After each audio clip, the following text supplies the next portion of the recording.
Hello all, my name is Daniel Gomez Valdez. I am here to showcase the drone that we have designed as part of a swarm of drones that will help in the event of a disaster. Our aim is to minimize the time emergency personnel can arrive at the site of disasters. Clearing roads to get to certain locations can be delayed for hours, as well as reducing the fatigue for search and rescue personnel that have to carry heavy load of equipment with addition to their already heavy PPE. So again, to as an introduction, one of the major aspects for the search and rescue is that their mission has been heavily impacted by the lack of adequate support, leading to increasing rescue times, and the need for rescuers has also increased. Many search and rescue teams have been losing members to this.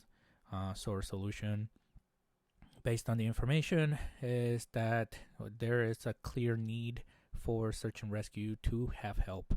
And we'll be doing this through three types of robots. One that will do an aerial infrared robot scan for a wide area to search for people, another aerial drone for cargo, and this is to assist with heavy equipment or some type of lifting, air sampling and chemical sampling, and heat signaling robot. Um, so again, one of the main issues commonly prevalent in search and rescue is the difficulty to go through terrain.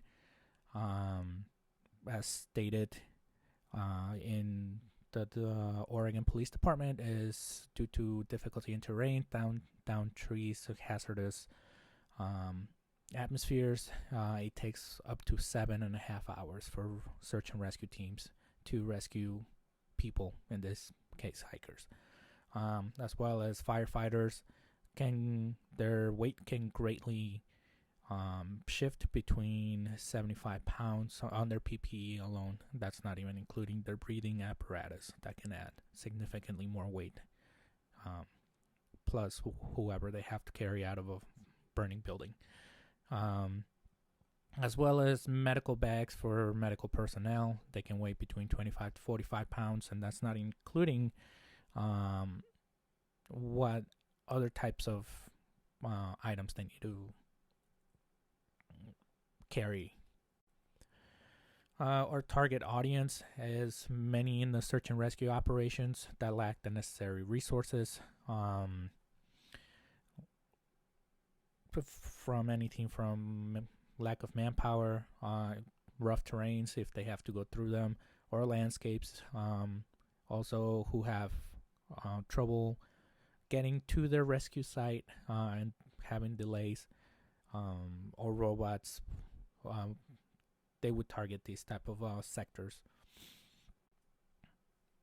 So the requirements for the drones is for them to be small enough to arrive virtually anywhere and land as necessary. They need to be affordable because these are going to be a lot of departments who are already tight on their budget. For my robot, it will need to carry several items needed for search and rescue with a minimum of 50-pound requirement and able to last a long time for a minimum of 8 hours.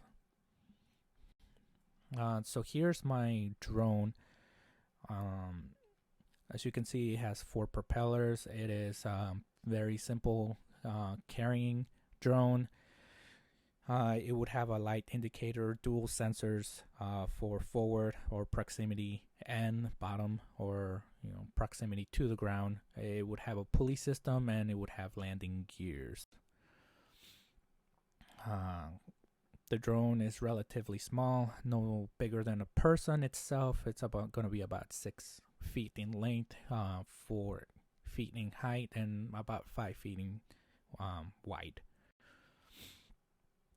Here is the circuitry for my drone. It is going to be 2 pulley systems, the clamping mechanism as seen here, landing mechanisms, and the bottom and forward sensors.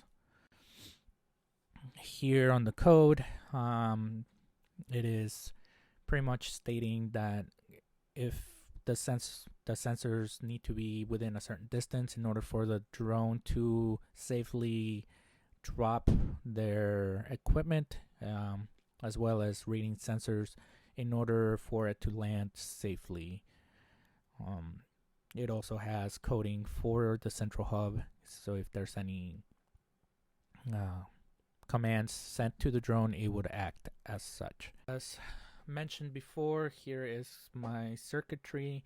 We're going to start the code. As we start it, we're going to see that we have the forward sensor, the bottom sensor, a light indicator to show that the drone is active and ready to take commands. We got our landing gear and our servo motor for a clamping mechanism. We also have motors here that go clockwise and counterclockwise to simulate the pulley being dropped off or pulled back into the drone, and a manual bypass that lets the drone be accessed remotely.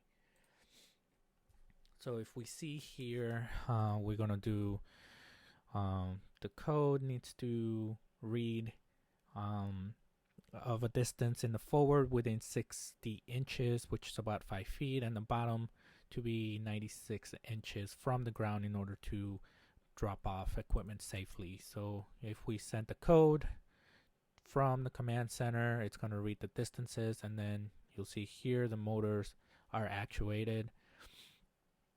Let's see, we're not within the parameters. Send the code again, and nothing will happen because it's too close to the ground and not safe to drop. We do another code to pick up the equipment. The motors will go in reverse to simulate the package being picked up. If we go back and press the button here, it's going to read the button, and then the motors will go to simulate manual access to it. We're going to go to the clamping mechanism, and we're going to put the code to unclamp because right now it's clamped. We sent the code gets read, the robot will unclamp. Same as putting another code, and we are unclamped. Here for the landing mechanism, we'll solely rely on the bottom sensor, and this is for the sensor to read anything under 36 inches, which is about 3 feet, and that's when the landing mechanism will go forward and actuate in order for the drone to land safely. And this is my basic circuitry. I hope you all enjoyed the simulation. Thank you.